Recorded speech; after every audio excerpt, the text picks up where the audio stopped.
Since COP26 ended, there's been a lot of discussion on the net zero commitments from various countries, and we talked about corporations doing that as well. And there is always a need to see whether these are feasible, let alone whether they will be actually implemented, because the timelines are always several decades away, right? US is 2050 for net zero, China 2060, India 2070, and from the pandemic we have seen how everything can get haywire when there are crises, whether it's global or local, like the Fukushima disaster in Japan changed Japan's pathways quite a bit in terms of their energy choices, getting away from nuclear and even increasing their coal use and so on. So if we look at the coal consumption and production, this is a fairly recent report, November 14th, 2021. Over 40 countries have agreed to phasing out coal at COP26. However, many of the world's biggest consumers and producers of coal did not sign up to the pledge. So the numbers are shown here in terms of percentage global coal consumption in 2020. US actually consumed 6% of the global coal total consumption. Countries signed on to phasing out coal pledge does not include big countries like the US, Russia, India, China, Australia, and so on. But there is a smattering of countries which have signed on, even though the timeline matters as well, right? So you have various percentages of coal use here as well. India is at 12%, China is a whopping 54%, and then Indonesia is at 2% as well, South Africa at 2%, Japan at 3%. For a small country, Japan, that's a pretty big number, South Korea at 2%, and so on. So you can also look at top 10 producers of coal in 2020, with China again leading by a lot. Then come Indonesia, India, and so on. So these are in exajoules here in terms of the energy units for coal. So this does give you a pause in terms of net zero, and there is always the other part where politicians have to make smart decisions. So on the one hand they can commit to climate action, climate budget. On the other hand they say we must protect our energy security. So Biden has a higher per month average of approved onshore oil and gas drilling permits than Trump did in any of the first 3 years of his presidency. So you can see how this plays out. Trump generally was very dismissive of climate change, climate action. Biden is not, and yet the actions are not necessarily very different, or even worse in the case of Biden. So this is the number of onshore oil and gas drilling permits approved. In November 2017, between February and November, it was 245, 279 in 2018. 2019 was 284. 2020 it's been 442, and 2021 February to November has been 333. So Biden is going gangbusters on drilling for oil and gas. In terms of where we want to get for net zero by 2050, as the major source of global emissions, the energy sector holds the key to the world's climate change. Not at all surprising. We saw that almost 3/4 of the emissions come from the energy industry, even though energy itself is used for buildings, transportation, agriculture, industries, and so on. So the amount of reduction needed to get to net zero by 2050 is 33.9 gigatons CO2 in 2020, 30.2 by 2025, 21. I mean, if we kept up with this these reductions, then would be at 21.1 by 2030 and 2.5 by 2045. So you have gradated reductions, and the challenge is how are we doing in terms of reducing this. Obviously we are already at the end of 2021, so you can say we have safely missed this one, so next we can aim for 2025, and you can look at that also in terms of what is needed for buildings, transportation, industry, electricity and heat, and other.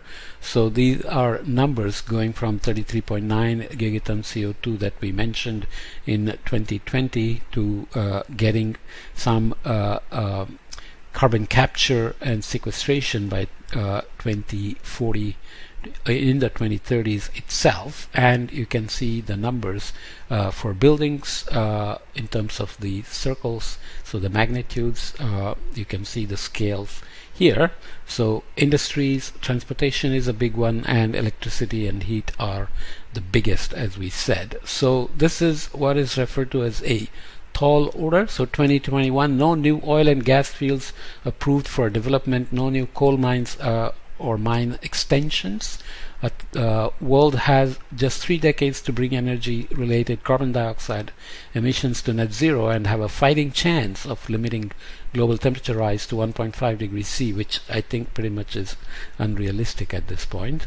The IEA, International Energy Agency's roadmap outlines the enormity of this challenge. So by 2030 we need 150 million tons low carbon hydrogen, clean energy investment more than tripled to about 4 trillion by 2030.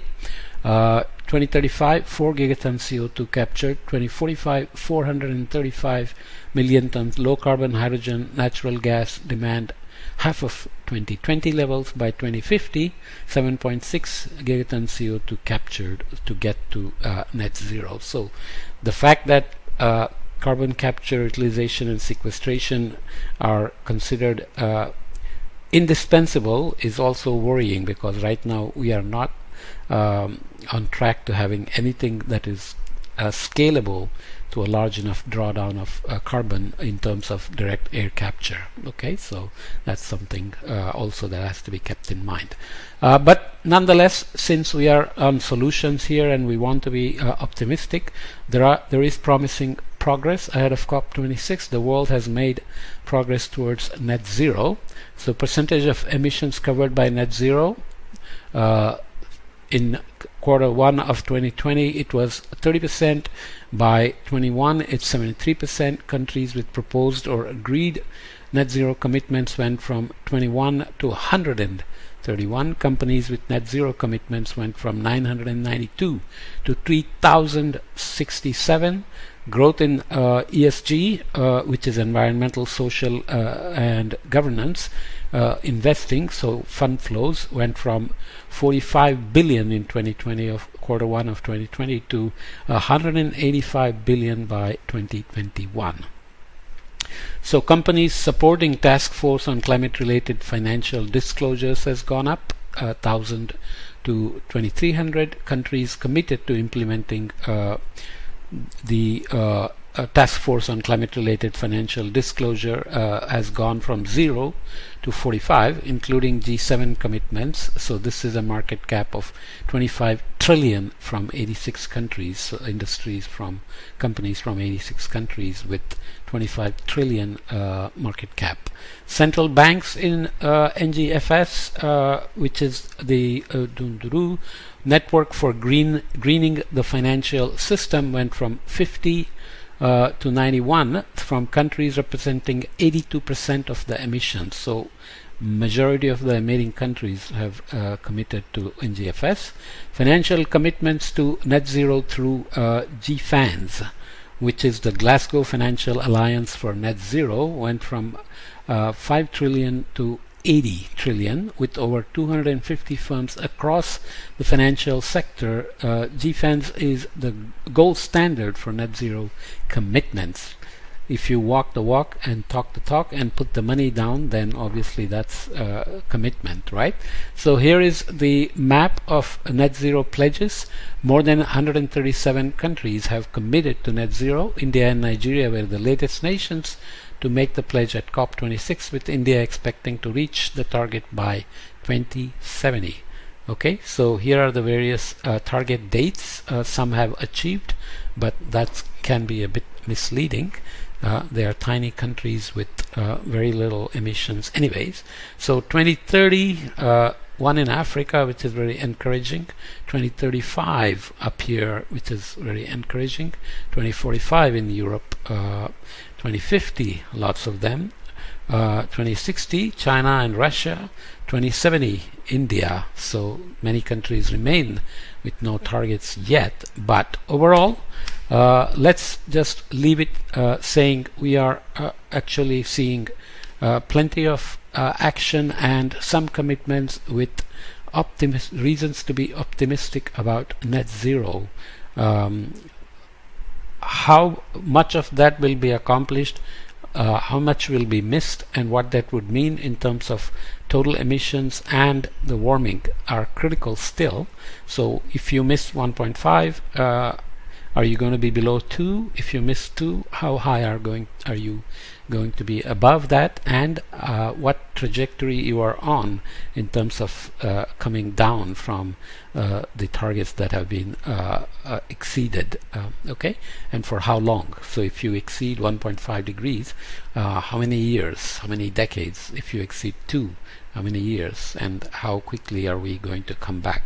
All these things matter, but let's leave it with that optimistic note that many countries are committing to net zero, and there is overall commitment for monitoring, greening the finance, and also for commitment in terms of fund flows. Okay.